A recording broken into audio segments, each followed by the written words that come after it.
तो इस फिल्म की शुरुआत होती है 1974 में, जहां हम एक छोटी बच्ची को देखते हैं जो अपने घर के बाहर एक गाड़ी को रुकते हुए देखती है। वो बच्ची सोच कर कि कौन होगा बाहर जाती है चेक करने, लेकिन गाड़ी में कोई नहीं होता। अचानक उसे किसी की आवाज सुनाई देती है जो घर के पीछे से आ रही थी, और वो वहाँ जाकर भी देखती है, लेकिन वहाँ पर भी कोई नहीं था। फिर अगले ही पल एक अजीब सा आदमी उसके पीछे आकर खड़ा हो जाता है और बड़े ही अजीब अंदाज में कहता है, तुम्हारा बर्थडे आने वाला है। इस आदमी का चेहरा तो हम सही से देख नहीं पाते, लेकिन इसकी जिल्द इतनी सफेद थी कि लगता है जैसे इसके अंदर खून का नामो निशान तक ना हो। अब कहानी कुछ साल आगे जाती है, जहां हम एक जगह पर कुछ FBI एजेंट्स को देखते हैं जो एक खतरनाक क्रिमिनल मुजरिम को पकड़ने की तैयारी कर रहे होते हैं। यहीं पर हमारी कहानी की मेन कैरेक्टर ली को भी दिखाया जाता है। ली और उसका एक एजेंट साथी क्रिमिनल को ढूंढने के लिए निकलते हैं। अब ली को एक घर को देखकर अजीब महसूस होता है और वो अपने साथी को कहती है कि क्रिमिनल पक्का इसी घर में है, पर ली का साथी इस बात को सीरियस ना लेते हुए नजरअंदाज कर देता है। इसलिए बिना डरे वो दरवाजे पर दस्तक देता है, पर ली की बात सच थी, क्योंकि तभी वो क्रिमिनल दरवाजा खोलकर एजेंट को शूट करके मार देता है। पर ली ठीक टाइम पर छुप गई थी। कुछ देर बाद वो डरते हुए घर के अंदर जाती है। एक जगह पर उसे क्रिमिनल बैठा हुआ दिख भी गया, जिस पर गन पॉइंट करके वो सरेंडर करने को कहती है, यानी उसे उनके हवाले करने का। तब क्रिमिनल सरेंडर कर भी देता है और ली उसे पकड़कर FBI के हवाले कर देती है। अब हम देखते हैं कि ली का एक जिस्मानी टेस्ट लिया जाता है, जिसमें पता चलता है कि उसके पास कुछ दिमागी ताकतें हैं, जिनकी वजह से उसे उस क्रिमिनल का पता लग गया था कि वो कहाँ है, यानी कि जिस इंसान को भी ढूंढना चाहे, ली अपनी पावर से उसकी मौजूदगी का एहसास करके उसके बारे में बता सकती है। अब ली अपने सीनियर एजेंट कार्टर और उसके साथी के साथ कार में बैठी होती है। इन्होंने अपनी गाड़ी एक घर के बाहर रोकी हुई थी। सीनियर एजेंट कार्टर बताता है कि इस घर में एक फैमिली रहा करती थी, जो लोग बहुत खुशी से अपनी जिंदगी गुजार रहे थे। पर एक दिन फैमिली के हेड को पता नहीं क्या हुआ, उसने अपनी वाइफ और बच्चे को मार डाला, जिसके बाद उसने अपनी भी जान ले ली। अब ऐसा सिर्फ उनके साथ ही नहीं हुआ, बल्कि पिछले कुछ सालों में बहुत सारी फैमिलीज के साथ बिल्कुल ऐसा ही हुआ है। फैमिली के हेड को कुछ होता है जिसमें वो सबको मारने के बाद खुद को भी खत्म कर लेता है। अब उन सारी फैमिलीज के घरों में से एक खत मिलता है जिसमें कुछ अजीब कोड्स लिखे होते हैं। खत के आखिर में एक नाम भी लिखा होता है, लॉन्ग लेग्स। सारे खतों की राइटिंग भी एक जैसी ही थी, यानी लॉन्ग लेग्स नाम ये कोई शख्स है जो फैमिलीज के फादर के साथ कुछ करता है, जिससे वो सबको मारने के बाद अपनी भी जान ले लेता है। अब FBI को आज तक पता नहीं चला कि आखिर ये लॉन्ग लेग्स कौन है, क्योंकि उसे कभी भी किसी ने नहीं देखा था। तो इसीलिए अब वो चाहते थे कि ली इस केस को हल करे अपनी पावर्स की मदद से। ली ये देखकर हैरान होती है कि हर फैमिली में एक चीज सेम है, कि हर फैमिली में 9 साल की बच्ची होती है जिसकी बर्थडे 14 को ही होती है। अब ली एक बार फिर इन सभी सबूतों को इकट्ठा करती है। उसे पता चलता है कि जब फैमिलीज की मौत होती है तो इन सब के पीछे की वजह जो इनको खत लिखता है, यानी लॉन्ग लेग्स, वो उस घर में मौजूद नहीं होता, जिसका मतलब साफ था कि कोई तो ऐसा इंसान है जो इस काम में लॉन्ग लेग्स की मदद कर रहा था। खैर अब कार्टर ने ज्यादा ही शराब पी ली थी, इसलिए ली उसे गाड़ी के जरिए घर छोड़ने जाती है, जहाँ वो कार्टर की वाइफ और बेटी से मिलती है। कार्टर की बेटी उसे अपना रूम दिखाती है और कहती है कि मेरी बर्थडे आने वाली है तो आप जरूर आइएगा। अब ली अपने घर वापस आती है और अपनी मॉम को कॉल करती है। हमें यहाँ पता चलता है कि ली का भी बर्थडे आने वाला है, लेकिन फिर अचानक कोई उसके घर का दरवाजा जोर जोर से पीटने लगता है। ली जैसे चेक करने जाती है, उसे वहाँ कोई नहीं मिलता। जैसे ली खिड़की से बाहर देखती है, उसे एक अजीब परछाई दिखती है। ली घबराते हुए अपनी गन उठाती है और दरवाजा खोलकर बाहर जाती है, लेकिन वो परछाई वहाँ से गायब हो चुकी थी। अचानक उसे अपने घर के अंदर किसी की मौजूदगी महसूस होती है। जब ली वापस अंदर आती है तो वहाँ कोई नहीं होता सिवाय एक खत के, जो वहाँ न जाने किसने रख दिया था। उस लेटर पर लिखा होता है कि इसे 14 जनवरी से पहले मत खोलना, क्योंकि 14 जनवरी को ही ली की बर्थडे थी। ली से रहा नहीं गया और वो उस खत को खोल लेती है जिसमें लिखा था हैप्पी बर्थडे। साथ ही में वही कोड्स भी लिखे हुए थे जो उन फैमिलीज के खतों में भी थे, जिसका मतलब था कि ये खत भी लॉन्ग लेग्स ने ही रखा है। अब ली फिर उन कोड्स को डिकोड करने लगती है ताकि समझ सके कि इनका क्या मतलब है। पर इतने में ही एजेंट कार्टर की कॉल आ जाती है और वो उसे एक नई क्राइम सीन पर बुलाता है। ये क्राइम सीन भी बहुत खौफनाक था, जहाँ लॉन्ग लेग्स ने एक और फैमिली को बहुत ही बेरहमी से मारा होता है। इस फैमिली को मरे हुए 1 महीना हो चुका था और इनकी लाशें बुरी तरह से सड़ चुकी होती। यहाँ भी वही पैटर्न मिलता है, जिसमें एक 9 साल की बच्ची थी और वो 14 तारीख को अपना बर्थडे मनाने वाली थी। कार्टर ये सब देखकर काफी डिस्टर्ब हो जाता है, क्योंकि ये पैटर्न अब खत्म होने का नाम ही नहीं ले रहा था। अब ली अपनी माँ को कॉल करके कहती है कि वो कुछ दिन तक मसरूफ रहेगी और हम सीधा बर्थडे पर ही मिलेंगे। लेकिन मॉम उसे कहती है कि बेटा रोज गॉड से प्रेयर्स किया करो, दुआएं मांगा करो, क्योंकि प्रेयर्स ही हमें डेविल शैतान से महफूज रखती हैं। ली बात को नजरअंदाज करते हुए कहती है उसे सब याद है और वो फोन रख देती है। अब ली वापस से अपने केस पर ध्यान लगाती है, उसे हल करने की कोशिश करती है। वो सभी सबूतों की तारीखों को कैलेंडर में मार करती है, निशान लगाती है, जहाँ उसे एक अजीब पैटर्न मिला जो एक उल्टे ट्रायंगल की शक्ल बनाता है, जो कि डेविल शैतान का एक निशान होता है। ये पैटर्न नामुकम्मल था। अब उसे मुकम्मल करने के लिए एक तारीख गायब थी और वो थी 13 तारीख, यानी आने वाले महीने की 13 तारीख को लॉन्ग लेग्स दोबारा किसी फैमिली का खून करने वाला था। लेकिन ये सारी बातें कार्टर को बताती है और उसे कहती है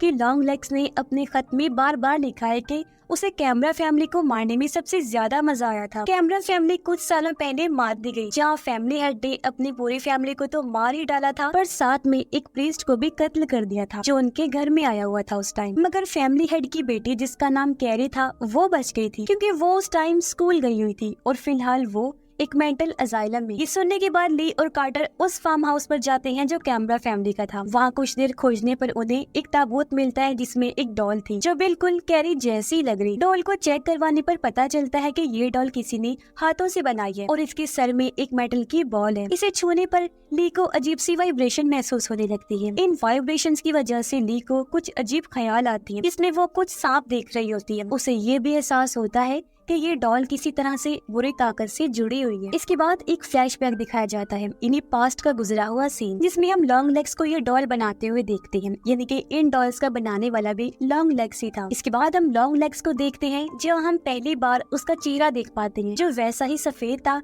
जैसा हमने कहानी की शुरुआत में देखा था। अब लॉन्ग लेग्स एक शॉप में जाता है कुछ सामान खरीदने। वो वहाँ अजीब हरकतें करने लगा और काउंटर पर बैठी लड़की से उसकी बर्थडे की डेट पूछता है। लड़की के सामने भी वो अजीबोगरीब हरकतें कर रहा था, जिसके बाद वो वहाँ से कहीं जाने लगता है। अपनी गाड़ी में बैठकर वो जोर जोर से चीखने लगता है जैसे कि वो बहुत गुस्से में हो, शायद इस बात से कि उस लड़की की बर्थडे डेट 14 नहीं है। दूसरी तरफ ली और कार्टर कैरी से मिलने मेंटल अजाइलम जाते हैं, जहाँ उन्हें पता चलता है कि कैरी की हालत पिछले 20 सालों से बहुत खराब थी। ना वो किसी सवाल का जवाब देती और ना ही कोई रिस्पॉन्स करती, इन्हें कोई भी हरकत। लेकिन कल का दिन अलग ही था, क्योंकि 20 सालों में पहली बार कोई उससे मिलने आया और कैरी अचानक से बिल्कुल ठीक हो गई थी और बातें भी करने लगी। अब जो शख्स उससे मिलने आया उसने अपना नाम रजिस्टर में ली लिखवाया था, लेकिन ली तो आज पहली मर्तबा यहाँ आई थी, जो बात काफी अजीब थी। इसे वो दोनों भी चौंक जाते हैं, पर गौर करने पर वो समझ जाते हैं कि लॉन्ग लेग्स था जो ही कैरी से मिलने आया और उसे ठीक कर दिया। पर उसने पकड़े जाने की डर से अपना नहीं बल्कि ली का नाम लिखवा दिया। ली अब कैरी से मिलती है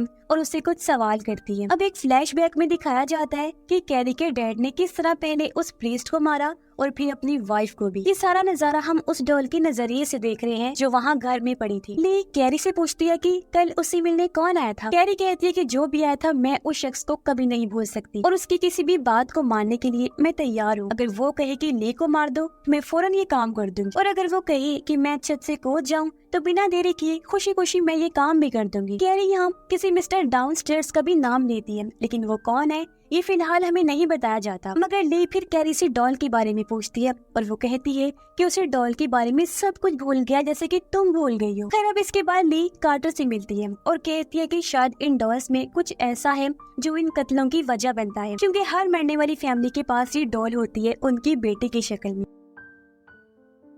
अब कई जगहों पर डॉल्स को जादू और किसी को अपने वश में करने के लिए इस्तेमाल किया जाता है, लेकिन कार्टर को इन बातों पर यकीन नहीं था। वो कहता है कि लॉन्ग लेग्स को तुम्हारा नाम कैसे पता, क्या तुम्हारा और उसका कोई ताल्लुक है? पर वो चुप रही, कुछ नहीं कहती। कार्टर कहता है कि उसने ली की फाइल भी चेक की है और उसे ली की माँ के बारे में कुछ पता चला है। दरअसल ली की माँ ने ली के नायक बर्थडे से एक दिन पहले एक लंबे और सफेद आदमी के खिलाफ पुलिस में रिपोर्ट लिखवाई थी, पर जब इस बारे में ली से वो पूछता है तो वो कहती है कि मुझे इस बारे में कुछ भी याद नहीं। इसीलिए कार्टर ली को उसकी माँ से मिलने भेजता है। जब ली अपनी माँ के घर जाती है तो वो देखती है कि उसकी माँ काफी अजीब बर्ताव कर रही है। लेकिन मॉम उसे पूछती है कि क्या तुम अभी भी प्रेयर्स करती हो? इस पर ली जवाब देती है कि नहीं, क्योंकि प्रेयर्स से मुझे डर लगता है। ये सुनते ही उसकी मॉम जोर से हंसने लगी और कहती है कि तुमने सही कहा, प्रेयर्स किसी काम की नहीं होती। जो बात काफी अजीब थी, क्योंकि उसका पहले गॉड और प्रेयर्स पर यकीन था, पर अब उसका नजरिया बदल गया था। इसके बाद ली किचन में जाती है और उसे बेसमेंट में से एक कीड़ा निकलता हुआ नजर आता है। इसे देखते ही ली को फिर से फ्लैशबैक दिखाई देता है, जिसमें वो फिर से उन्हीं सांपों को देखती है,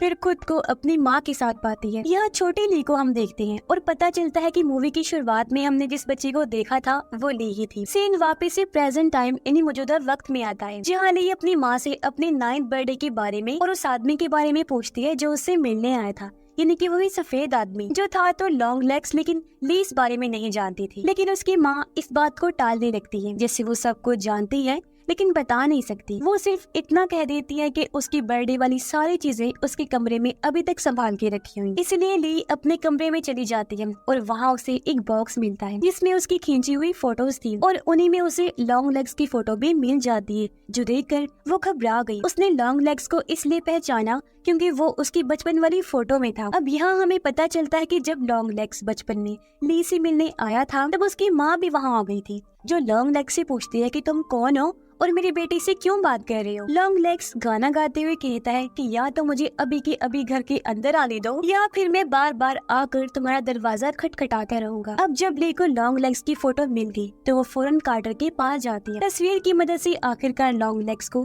पुलिस पकड़ लेती है। ऑफिसर उससे सवाल जवाब करते हैं और उसका नाम पूछते हैं। अपना नाम बताकर वो कहता है कि उसे ली से मिलना है। फिर वो ली के लिए हैप्पी बर्थडे वाला गाना गाने लगता है। फीमेल एजेंट कहती है कि उन्हें लॉन्ग लेग्स के सामान में कई सारी नोटबुक्स मिली हैं जिनमें काफी सारी शैतानी चीजें लिखी हुई हैं, जिससे साबित होता है कि लॉन्ग लेग्स डेविल की पूजा करता है, जो कि अमेरिका में बिल्कुल लीगल है, यानी कानूनी तौर पर इसकी इजाजत है। लेकिन इन्हें अभी तक कोई ऐसा सबूत नहीं मिला कि लॉन्ग लेग्स नहीं, वो सारे खून किए हैं। कार्टर कहता है कि उन्होंने लॉन्ग लेग्स को पकड़ लिया है, इसलिए अब डरने की कोई बात नहीं है। लेकिन ले कहती है कि अब भी लॉन्ग लेग्स का एक साथी बाहर घूम रहा है जिसके बारे में हमें कुछ नहीं पता, और वो ट्रायंगल पूरा होने में 13 तारीख चाहिए थी, जो आज की ये डेट है, जिसका मतलब है कि लॉन्ग लेग्स का साथी आज किसी न किसी को तो जरूर मारेगा। ले लॉन्ग लेग्स से मिलने जाती है और उसे फिर से अपना बचपन याद आता है जब लॉन्ग लेग्स ने कहा था कि वो मिस्टर डाउनस्टेयर का दोस्त है। अब ले लॉन्ग लेग्स के पास जाकर उससे पूछती है कि तुम्हारा साथी कौन है और डाउनस्टेयर्स के बारे में भी पूछती है कि वो कौन है। लॉन्ग लेग्स बोलता है कि इस बारे में तुम अपनी माँ से क्यों नहीं पूछ लेती, वो ज्यादा अच्छे जवाब देगी तुम्हें। जिसके बाद वो यहाँ कुछ क्लोज इशारे वगैरह देता है जिनके बारे में हमें आगे पता चलेगा, लेकिन वो सारे ही क्लोज बहुत चौंका देने वाले। अपनी माँ का नाम सुनकर ले कहती है कि इन सब में मेरी माँ का क्या लेना देना, वो तो कुछ नहीं जानती इस बारे में। जिसके बाद लॉन्ग लेग्स हेल सेटन यानी कि डेविल की जय यानी कि शैतान जिंदा है बोलकर अपना सर जोर से टेबल पर मारता है, जिससे उसकी नाक और जबड़ा टूट जाता है और खून में वो भर जाते हैं और वही उसकी मौत हो गई। वही कार्टर बताता है कि कैरी ने भी मेंटल असाइलम से कूदकर अपनी जान दे दी है। अब ली और फीमेल एजेंट ली की माँ के पास जाते हैं लॉन्ग लेग्स के बारे में पूछने के लिए। ली अकेली अपने घर के अंदर जाती है, लेकिन उसकी माँ घर में नहीं होती क्योंकि वो फीमेल एजेंट के पीछे होती है जब वो गाड़ी में बैठी हुई थी। एजेंट देखती है कि यहाँ ली की माँ के अलावा एक और कार भी है जो कि लॉन्ग लेग्स की कार थी। अब तभी एक गन से ली की माँ फीमेल एजेंट को शूट करके मार देती है। ली जैसे ही गन की आवाज सुनती है वो खिड़की से बाहर देखती है, जहाँ वो सामने का नजारा देखकर काफी घबरा जाती है। अब ली जब घर से बाहर आती है तो उसकी माँ ने एक डॉल पर भी गन पॉइंट की हुई थी। वो ली से कहती है कि तुमने उसे पकड़ लिया और अब वो आजाद है और तुम भी। ये कहते ही उसकी माँ गन चला देती है, जिससे डॉल का सर उड़ जाता है और उसके सर से काला धुआं निकलता है। यही धुआं ली के सर से भी निकलता है, जिससे वो वहीं बेहोश हो जाती है। अब इसके बाद हमें एक और फ्लैशबैक दिखाया जाता है जिसमें पूरी कहानी हमारे सामने आती है। तो असल में लॉन्ग लेग्स एक डॉल मेकर है जो डेविल के लिए काम करता है। वो डेविल को ही मिस्टर डाउनस्टेयर कहता है। उस दिन लॉन्ग लेग्स ली को भी एक डॉल देने आया था और इसी डॉल की वजह से ली को अपने बचपन का कुछ याद नहीं था। अब डेविल ली को मारना चाहता था, तो अपनी बेटी के लिए ली की माँ ने डेविल से एक डील की कि अगर वो उसकी बेटी को जिंदा छोड़ देगा तो वो लॉन्ग लेग्स की मदद करेगी। यानी कि ली की माँ ही इतने टाइम से लॉन्ग लेग्स की साथी थी। लॉन्ग लेग्स अलग अलग लड़कियों के लिए अलग अलग डॉल्स बनाता था जो उन लड़कियों की शक्ल जैसी हुआ करती थी, और ली की माँ एक नन के रूप में लोगों के घर जाया करती थी। वो उन फैमिली से कहती थी कि आपकी बेटी ने चर्च की तरफ से एक डॉल जीती है, और चर्च के नाम पर लोग उन पर शक भी नहीं करती थी। इन डॉल्स के अंदर खुद डेविल होता था जो कि घर के डैड को करप्ट करता था, यानी उसका दिमाग अपने कंट्रोल में कर लेना, उसे पोजेस कर लेना, जिससे वो पूरी फैमिली को मारकर अपने भी जान ले लिया करता था। घरों में जो लॉन्ग लेग्स का लेटर मिलता था वो भी ली की माँ ही रखती थी। इस वजह से लॉन्ग लेग्स घरों में जाए बिना ही लोगों को आराम से मार देता था ताकि वो सेटन को कुर्बानी दे सके। फिर अब फ्लैशबैक खत्म होता है और ली की आंख उसी जगह पर खुलती है जहाँ लॉन्ग लेग्स डॉल बनाता था। ये जगह और कहीं नहीं बल्कि उसके घर की बेसमेंट में है जहाँ लॉन्ग लेग्स काफी सालों से रह रहा। तभी ली को एक फोन आता है जिसमें एक शैतानी आवाज कहती है, तुम कार्टर की बेटी की बर्थडे पार्टी में जाने के लिए लेट हो गई हो। ली को याद आता है कि आज कार्टर की बेटी का बर्थडे है सच में, जिसका मतलब था कि एजेंट कार्टर की फैमिली ही डेविल का अगला शिकार है, क्योंकि उसकी भी बर्थडे 14 को ही होती है। इसलिए वो फौरन लॉन्ग लेग्स की गाड़ी में बैठकर कार्टर के घर पहुंचती है। ली जब कार्टर के घर गई तो वो देखती है कि उसकी माँ पहले ही वहाँ मौजूद है और कार्टर की बेटी जैसी दिखने वाली डॉल भी वहाँ रखी हुई है। और कार्टर और उसकी वाइफ दोनों ही बहुत अजीब बिहेव कर रहे हैं क्योंकि डॉल ने अपना असर दिखाना शुरू कर दिया था। दोनों हस्बैंड वाइफ अब किचन में केक लेने जाते हैं जहाँ कार्टर एक चाकू से अपनी वाइफ पर वार करके उसे मार देता है, जिसके बाद वो अपनी बेटी को मारने के लिए उसे ढूंढता है, पर मजबूरन ली कार्टर को शूट करके उसे मार देती है। ये सब देखकर ली की माँ भी अपने बैग से एक चाकू निकालती है और कार्टर की बेटी को मारने के लिए आगे बढ़ती है क्योंकि वो पूरी तरह से डेविल की गुलाम बन गई थी। लेकिन ली अपनी ही माँ को शूट करके उसे जान से मार डालती है। ली अब उस डॉल को भी शूट करने वाली थी लेकिन उस गन की गोलियां खत्म हो गई थी, जिसके बाद ली अब बच्ची को यहाँ से चलने के लिए कहती है। बच्ची तो तैयार थी लेकिन खुद ली रुककर उस डॉल की तरफ घूरती रहती है, मानो जैसे उसे भी डॉल ने करप्ट कर दिया हो। जिसके बाद हम लॉन्ग लेग्स को देखते हैं। जी हाँ, वो मरा नहीं था, अभी जिंदा था, जो कह रहा होता है हेल सेटन और बुरी तरह हंसने लगता है, जिससे हम समझ पाते हैं कि कुछ भी खत्म नहीं हुआ बल्कि फैमिलीज की मौतों का सिलसिला तो एक बार फिर शुरू होने वाला है, क्योंकि लॉन्ग लेग्स भी जिंदा है और लेके हाव भाव देकर लग रहा है इसे वो भी करप्ट हो गई है और अब अपनी माँ की तरह वो भी लॉन्ग लेग्स का साथ देगी। क्योंकि ली की बर्थडे भी 14 को होती थी तो इसलिए डेविल उसे मारना चाहता था, पर क्योंकि उसकी माँ ने शैतान से डील कर ली थी इसलिए उसने ली को नहीं मारा क्योंकि उसकी माँ लॉन्ग लेग्स का साथ दे रही थी। पर अब वो ये काम उसकी माँ की जगह ली से करवाने वाला था और इसी भयानक एंडिंग के साथ ही ये कहानी इधर ही खत्म हो जाती है।